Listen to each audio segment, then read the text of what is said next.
Selamat pagi teman-teman semua. Hari ini kita akan belajar graf ya di matematika SKS. Graf. Nah, apa itu graf? Mungkin teman-teman bisa membayangkan jaringan jalan begitu ya. Kalau kita punya peta, ada jalan yang menghubungkan sejumlah kota di suatu provinsi. Graf ini dipakai untuk merepresentasikan objek-objek fisik dan hubungan antara objek-objek tersebut. Nah, misalnya di sini di Jawa Tengah ada jaringan jalan yang menghubungkan antar kota. Dari Brebes bisa ke Tegal, dari Brebes ke Selawi, Selawi ke Tegal ada jalannya, Tegal ke Pemalang, Selawi ke Purwokerto dan seterusnya.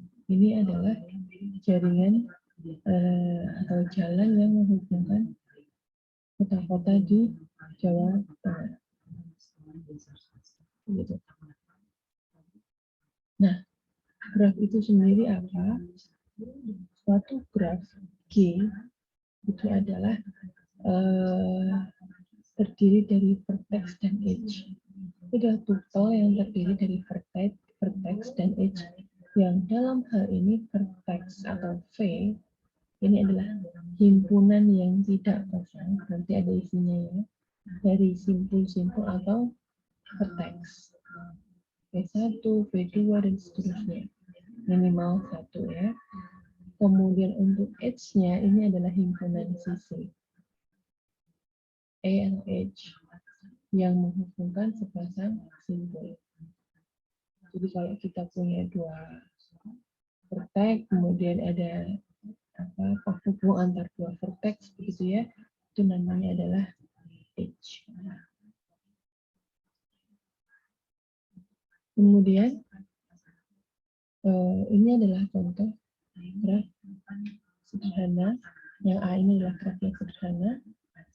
Kemudian yang B ini adalah graf ganda dan C adalah graf semu. Teman-teman perhatikan pada gambar ini, G1 ini adalah graf di mana vertex-nya adalah 1, 2, 3, dan 4. Dan edge-nya adalah apa? Nah, edge-nya ini adalah penghubung dua vertex, jadinya 1, 2. Jadi 1 ke 2, garis 1 ke 2, 1, 3, 2, 3, 2, 4, 3, 4. Ini adalah semua vertex-nya. Edge-nya, semua edge-nya. Yang menghubungkan setiap vertex. Kemudian G2 ini adalah graf dengan vertex-nya adalah titik-titiknya adalah 1, 2, 3, dan 4. Ada titik-titiknya ya. Kemudian edge-nya adalah 1, 2, gitu ya, 2, 3, 3, kemudian 1, 3, 1, 2, 4, 3, 4, dan seterusnya. Atau kita bisa punya E1, E2, E3, E4, dan seterusnya. Di sini teman-teman perhatikan ada edge yang sama, misalnya E3 dan E4 sama-sama menghubungkan dari 1 ke 3. Kemudian ada juga 3, 4. Ini juga menghubungkan dari 3 ke 4. Kemudian kita punya graf G3. Apa ini? Graf G3 ini terdiri dari vertex 1, 2, 3, dan 4. Gitu ya.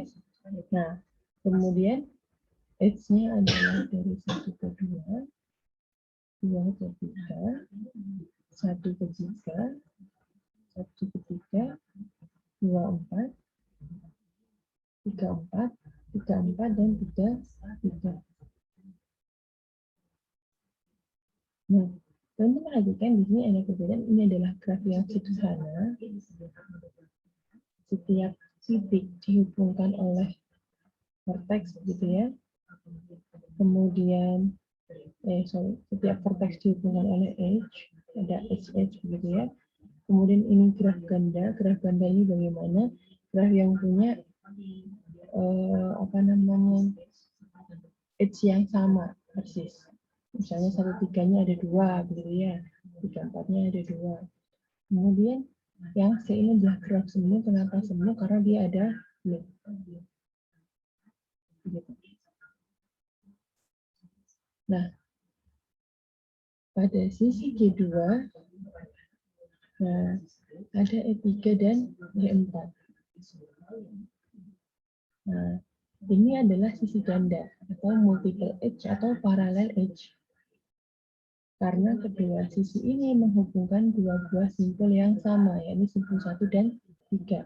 Jadi dia adalah parallel edge. Kemudian di G3 ada loop, gelang atau talang yang muter dari 3 ke 3, vertex 3 ke 3. Edge-nya muter ke diri sendiri, ke vertex tersebut lagi. Ini adalah loop ya. Nah, ini adalah graf yang semu. Graf sederhana tidak punya parallel edge, tidak punya loop, kemudian graf ganda itu punya paralel, kemudian graf semu itu punya loop. Nah, nih, kalau graf sederhana yang tidak, dia adalah graf yang tidak punya loop dan tidak punya paralel. Nah, kemudian graf tidak sederhana atau unsimple graph ini adalah graf yang mengandung sisi ganda atau loop. Hanya unsimple graph. Nah, kemudian berdasarkan orientasinya, graf ini ada dua, yakni adalah graf yang tidak berarah atau undirected graph, sama yang graf berarah atau directed graph. Bedanya apa?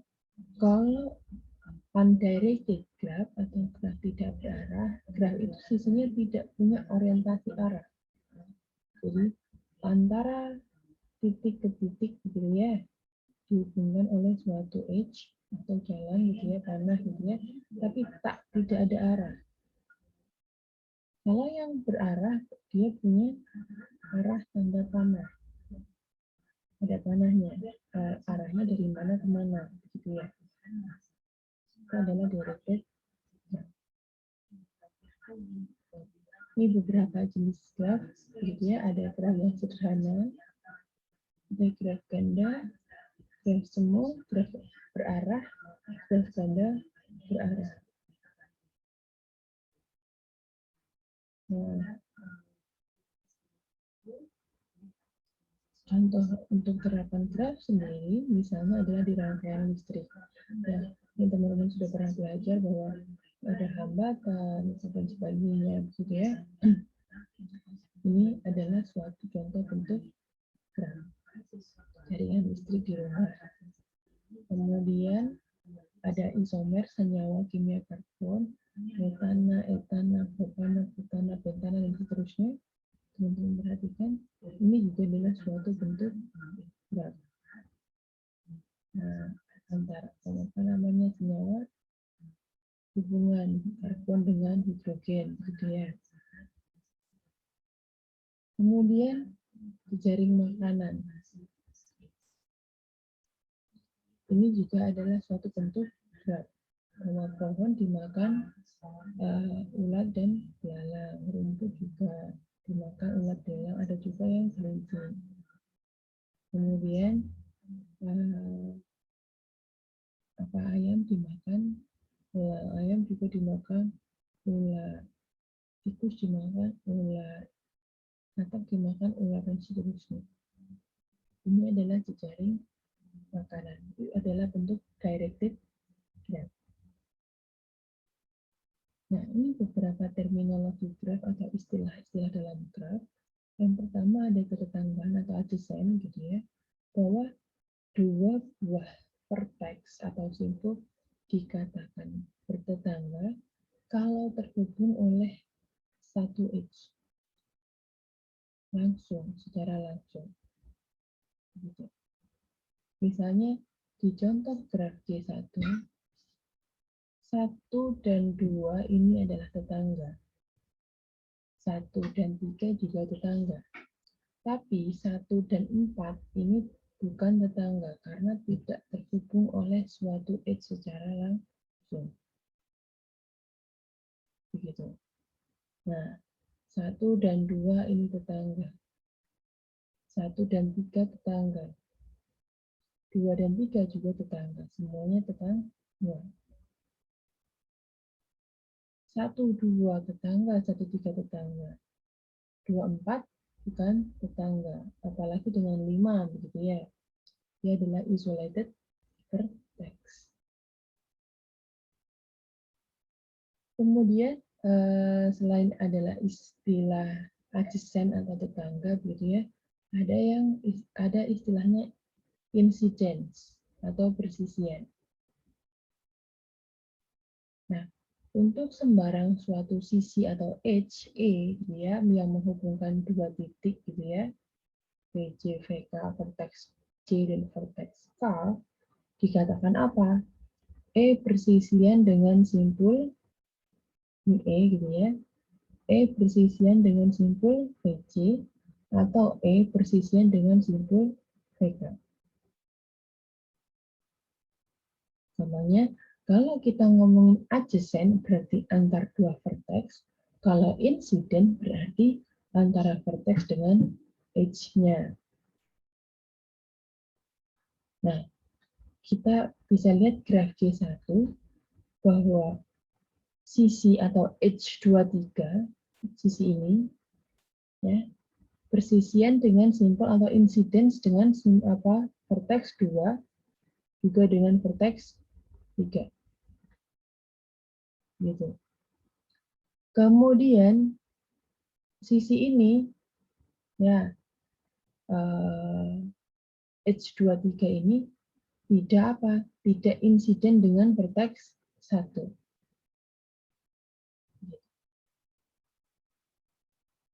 Kemudian berikutnya ada istilah isolated vertex atau simpul terpencil.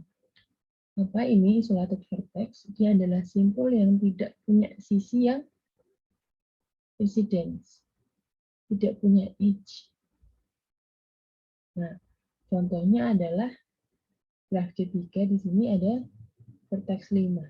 Dia tidak ada edge di vertex 5 sehingga dia tidak punya sisi yang insidensi atau persisian. Berikutnya adalah graf kosong, null graf atau empty graf. Nah, apa ini? Ini adalah graf yang tidak punya sisi, gitu. Hanya vertex saja tanpa edge. Ini adalah graf kosong. Berikutnya ada istilah derajat atau degree. Apa ini? Ini ada derajat, ini adalah jumlah sisi yang persisian dengan simpul tersebut. Notasinya adalah dV. Misalnya graf G1. Nah, D1 derajatnya vertex 1 adalah 2. Kenapa? Karena ada 2 garis yang persisian atau incidence. Kemudian di vertex 2 di graf 1, di sana ada 1, 2, 3. Sehingga D2 ini derajatnya adalah 3.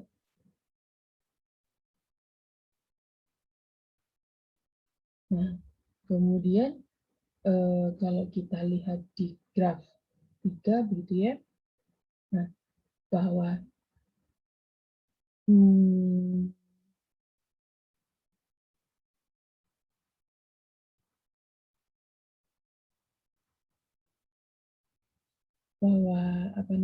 untuk isolated vertex ini adalah karena dia tidak punya sisi, gitu ya, tidak punya edge, sehingga derajatnya adalah 0. Kemudian untuk vertex 4, dia adalah apa? Derajatnya 1, atau disebut pendant vertex atau simpul anting-anting. Untuk graf G2, teman-teman perhatikan di sini. Nah, untuk titik 3 ini, vertex 3, dia punya apa? Punya derajat 4. 1, 2, gitu ya. 3, 4. Hitungnya 2.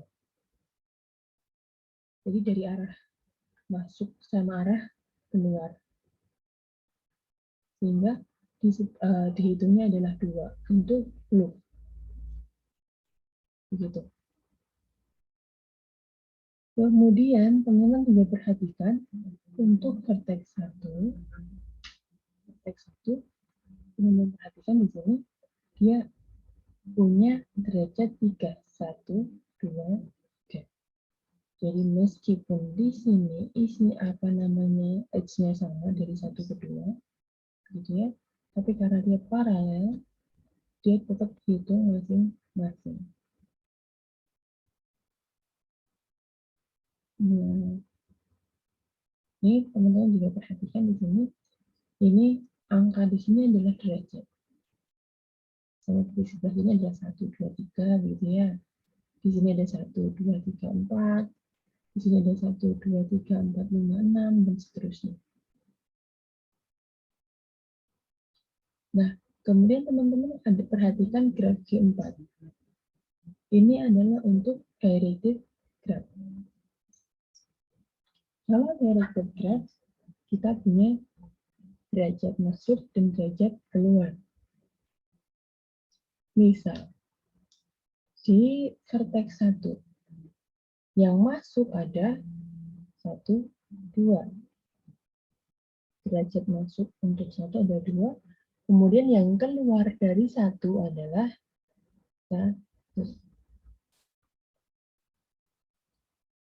Kemudian untuk vertex 2, yang masuk ke vertex 2 berapa? 1, 2. Yang keluar berapa? 1, 2, 3. Dan seterusnya. Nah, kemudian berikutnya ada lemma jabat tangan. Bahwa jumlah derajat semua simpul pada suatu graf adalah genap.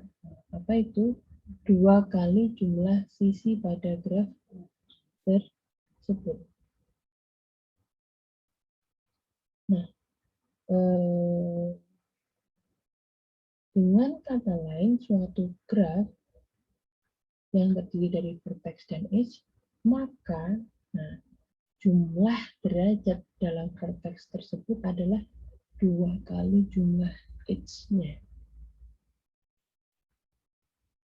Nah, bisa dibuktikan ya. Bisa kita lihat di graf G1. Gitu.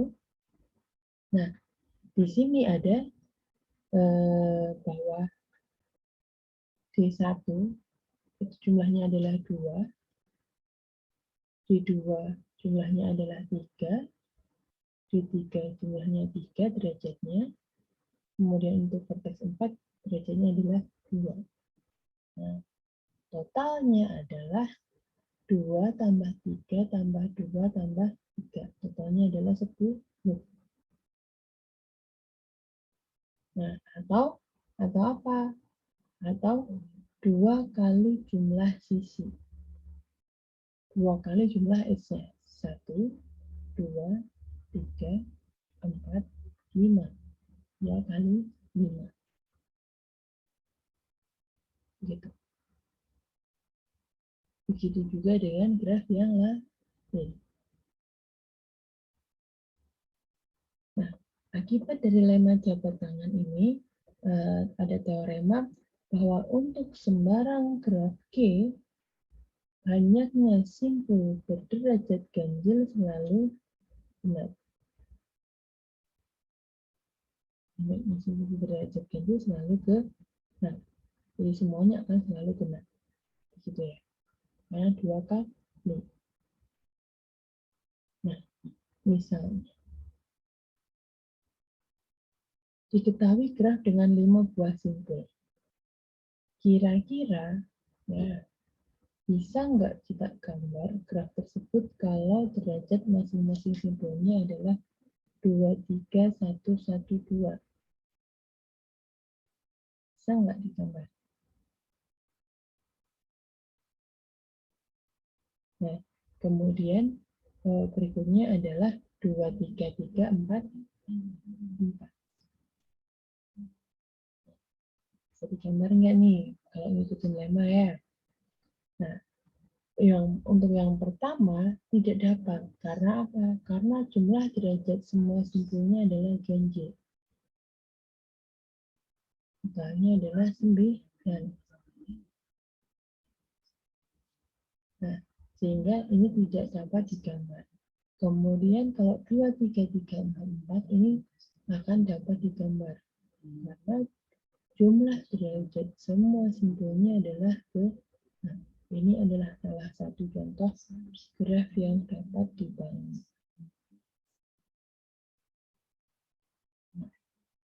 Berikutnya latihan. Mungkinkah dibuat graf sederhana 5 simpul dengan derajat masing-masing simpul adalah 5, 2, 3, 2, 4. Nah, jadi teman-teman hitung jumlah apa? Sama ya tadi ya. Hitung jumlah derajat semua simpulnya. Kalau genap bisa digambar, kalau ganjil tidak bisa digambar. Kalau bisa digambar, silahkan digambarkan. Seperti apa gambarnya ya. Ini adalah contohnya. Nah,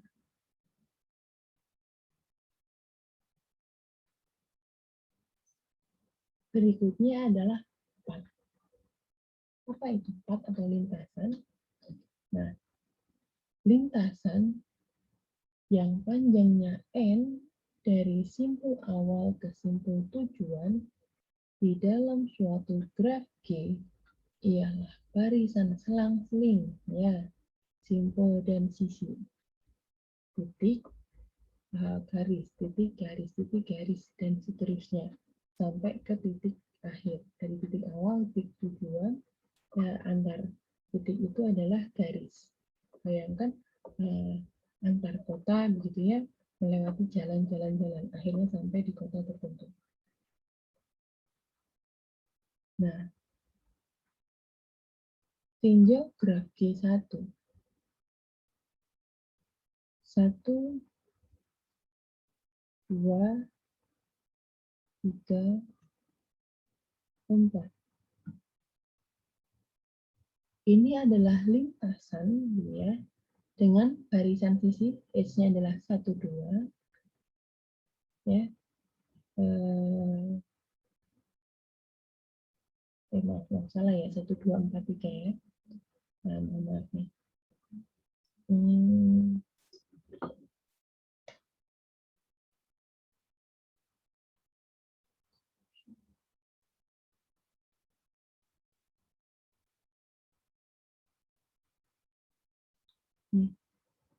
1,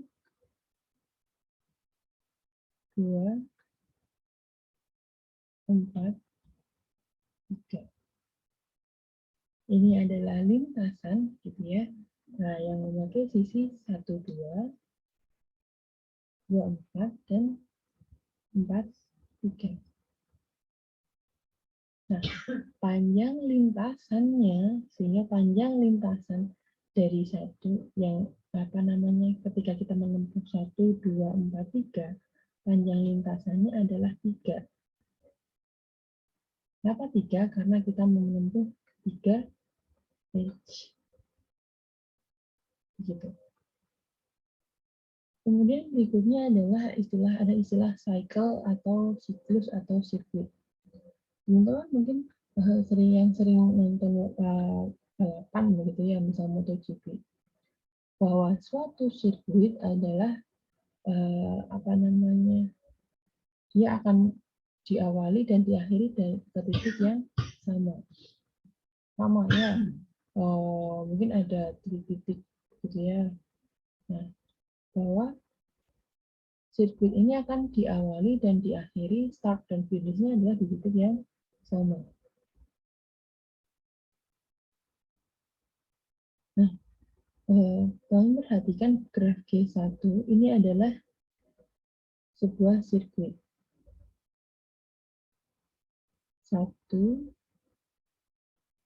2, 3, kembali lagi ke 1. Ketika awal dan akhirnya adalah sama. Nah, panjang sirkuit itu apa? Jumlah sisi dalam sirkuit tersebut. Sama, seperti lintasannya ya, 1, 2, 3. Kemudian ada istilah connected. Connected atau terhubung. Bahwa dua buah simpul atau vertex disebut connected ya, jika ada lintasan dari V1 ke V2. Nah, kalau ada graf gitu ya, yang semua simpulnya begitu ya, terdapat lintasan bisa dituju, namanya adalah connected graph. Kalau tidak, namanya adalah disconnected graph. Misal ada suatu graf G1. Bisa nggak kita dari 1 ke 4? Ada lintasannya nggak? Ada jalannya nggak menuju 4? 2 ke 3. 2, 1, 3, 1, 3, 4, dan seterusnya. Apakah semuanya terhubung oleh jalan? Terserah panjangnya berapa, begitu ya. Yang penting apakah terhubung? Jika terhubung, namanya adalah connected graph. Contoh disconnected graph adalah G3. Kenapa? Karena ada vertex yang tidak terhubung. Nggak ada lintasan menuju vertex 5, sehingga dia adalah disconnected graph.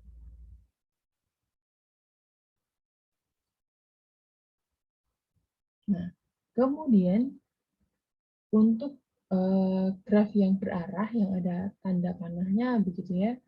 Nah, suatu graf G dikatakan terhubung jika graf tidak berarahnya terhubung. Jadi, bayangkan saja ketika panahnya itu kita abaikan dulu. Panahnya kita abaikan dulu. Kalau memang semuanya terhubung, berarti kita katakan terhubung.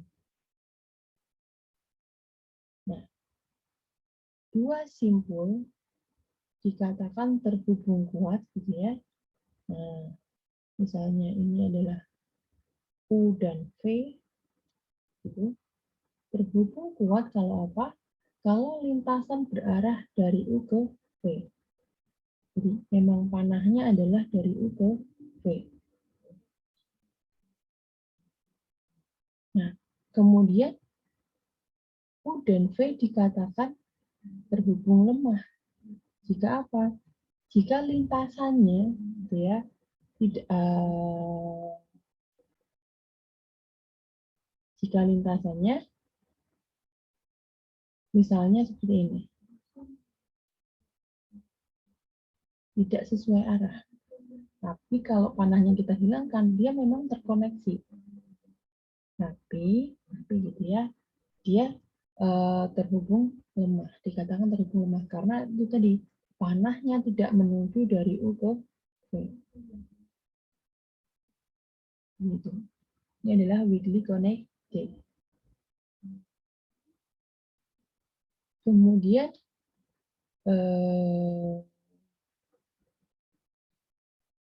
suatu graf dikatakan terhubung kuat.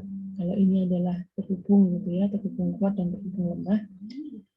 Kemudian kalau graf disebut terhubung kuat apabila semua semua atau setiap pasang simpulnya dia terhubung kuat. Misal, dari 1 ke 2, 2 ke 1 juga ada jalan, gitu ya. Nah, 1 ke 3 bisa lewat arahnya dari sini ke sini. Oke. 1 ke 4 bisa juga. 2 ke 3, 2 ke 4, 3 ke 4, dan seterusnya. Jadi semuanya, semua alirannya itu bisa berarah yang terhubung lemah. Terhubung, maaf. Nah, tapi 4 ke 3 ini tidak ada, sehingga dia terhubung lemah. 4 ke 3-nya nggak ada. Sedangkan graf yang sini adalah terhubung kuat karena kita bisa mengoneksikan semuanya menurut arahnya.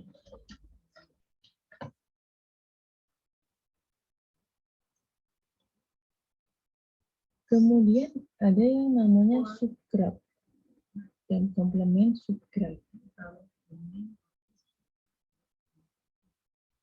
Misal kita punya graf G, dia adalah sebuah vertex, ada vertex dan edge-nya, begitu ya. Nah, sebuah graf G1, V1, E1 adalah subgraf dari G jika V1 adalah subsetnya V, E1 adalah subsetnya E. Komplement dari subgraf G1 terhadap graf G adalah graf G2. Sedemikian sehingga E2 sama dengan E dikurangi E1, dan V2 adalah himpunan simpul yang anggota-anggota E2 persisian dengannya. Contoh, kalau kita punya graf G1 seperti ini. Nah, kita cuma ambil bagian sebelah sini saja. Ini adalah subgraf. Kemudian, komplement subgrafnya mana? Adalah kebalikannya, sisanya, begitu ya. Nah, tapi tetap ya, yang garis-garis yang tidak dalam subgraf itu adalah komplement subgraf. Komponen terhubung adalah jumlah maksimum subgraf terhubung dalam graf G. Nah, graf G di bawah punya 4 buah komponen. 4 buah komponen. Nah, di sini adalah subgraf. 1, 2, 3, 4. Ada 4 komponen. Ini terhubung sendiri, ini sendiri, ini sendiri, ini sendiri. Sehingga totalnya ada 4 komponen. Pada graf berarah, komponen terhubung kuat adalah jumlah maksimum subgraf yang terhubung kuat. Nah, di sini ada 2 buah komponen yang terhubung kuat. Mana saja? Yang sini dan yang sini. Yang ini tidak, karena dia kan dari 5 ke 4 nggak ada ya. Nah, sehingga dia adalah terhubung lemah. Kemudian berikutnya adalah spanning graph, spanning subgraph. Kalau kita punya subgraph G1 dari G, dikatakan spanning subgraph gitu ya, jika V1 sama dengan V. Nah, atau vertex-nya semua ada. Vertex-nya lengkap, meskipun edge-nya tidak lengkap. Kalau ini adalah suatu graf G, nah, spanning subgraph berarti titik-titiknya lengkap. Semua ada 1, 2, 3, 4, 5. 1, 2, 3, 4, 5. Ini adalah spanning subgraph. Kalau yang ini bukan spanning subgraph karena titik 4 dan 5 nggak ada. Berikutnya adalah cut set. Cut set dari graf G adalah himpunan sisi yang bila dibuang dari G menyebabkan G-nya tidak terhubung. Nah, cut set selalu menghasilkan dua buah komponen. Nah, teman-teman perhatikan graf di sini. 1, 2, 1, 5, gitu ya. 3, 5, 3, 4. Ini adalah cut set. Kenapa? Kalau ini kita potong, kalau ini kita ambil gitu ya, yang saya tanda ini diambil, dia akan membentuk apa?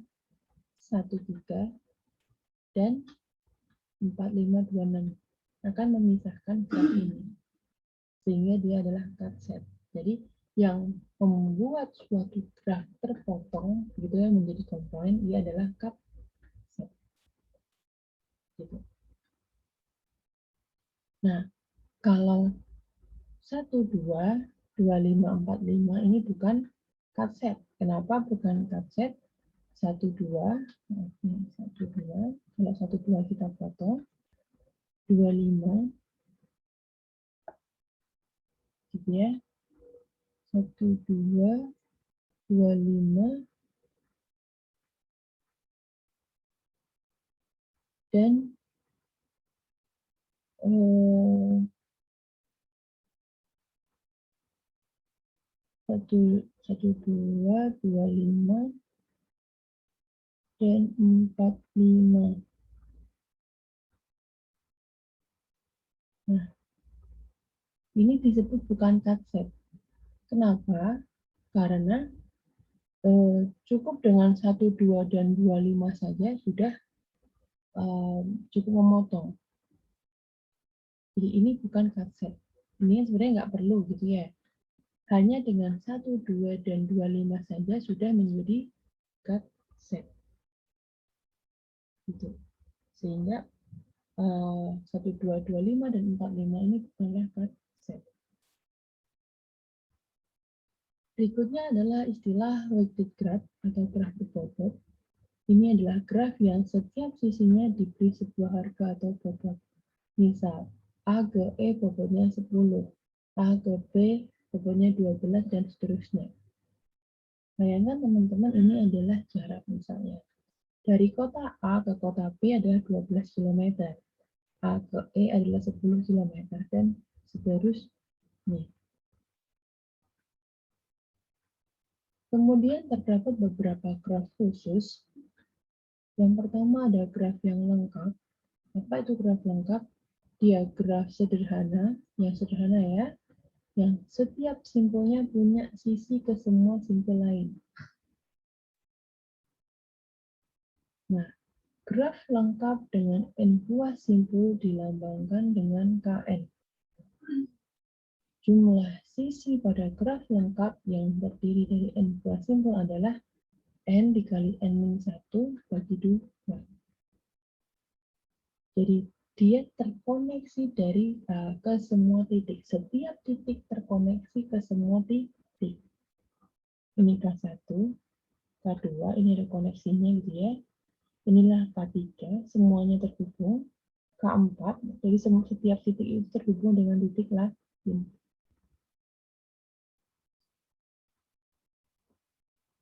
Berikutnya adalah graf lingkaran. Ini adalah simpel graf atau graf sederhana yang setiap simpulnya derajatnya 2. Nah, graf lingkaran dengan n simpul dilambangkan dengan Cn. Jadi setiap titik punya derajat 2. 2, gitu ya, 2, 2, seterusnya. Sehingga membentuk suatu graf lingkaran. Berikutnya adalah regular graph. Ini adalah graf yang setiap simpulnya mempunyai derajat yang sama. Nah, semua derajatnya sama. Kalau semua derajatnya sama, namanya regular graph. Contoh di sini adalah regular graph berderajat 1, 2, 3. Jadi semua titik di sini derajatnya adalah 3. Latihan, berapa jumlah maksimum dan jumlah minimum simpul pada graf sederhana yang punya 16 buah sisi dan tiap simpul berderajat sama dan tiap simpul berderajat lebih dari 4. Ayo, berapa latihannya? Nah, ini jawabannya. Berikutnya ada istilah bipartit graph. Nah, graf G yang himpunan simpulnya dapat dipisah menjadi dua himpunan bagian. Sedemikian sehingga setiap sisi pada G menghubungkan sebuah simpul di V1 ke sebuah simpul di V2. Disebut graf bipartit dan dinyatakan sebagai G V1 V2. Kalau ada graf yang bisa dipisahkan simpulnya, begitu ya, verteksnya menjadi bagian V1 dan V2, ya, disebut bipartit graf. Contoh. Nah, contoh graf ini bisa merupakan suatu graf bipartit. Karena apa? Karena bisa dipisahkan antara menjadi dua bagian. Kalau kita pisah, begitu ya, nah ada sisi V1 sama V2. V1-nya misalnya adalah ABC, sisi lainnya adalah C, ABD begitu ya, A, B dan D, B, D, dan sisi lainnya adalah C, E, F, G. Nah, nanti bisa digambar ulang. Misalnya ini terkoneksi dengan G dan C, gitu ya. Ini C kan. G dan C. Yang B terhubung dengan GF, E, C. Yang D terhubung dengan apa? E, F, G, C. Sama ya. Dan seterusnya ya. Nah, ini adalah contoh persoalan utilitas K33, kemudian ini adalah topologi bintang. Kalau topologi bintang ini berarti sisi V1-nya adalah misalnya yang tengah, gitu ya, sisi lainnya adalah semua titik yang luar. Oke, terima kasih teman-teman. Sekian presentasi atau kuliah hari ini. Selamat siang.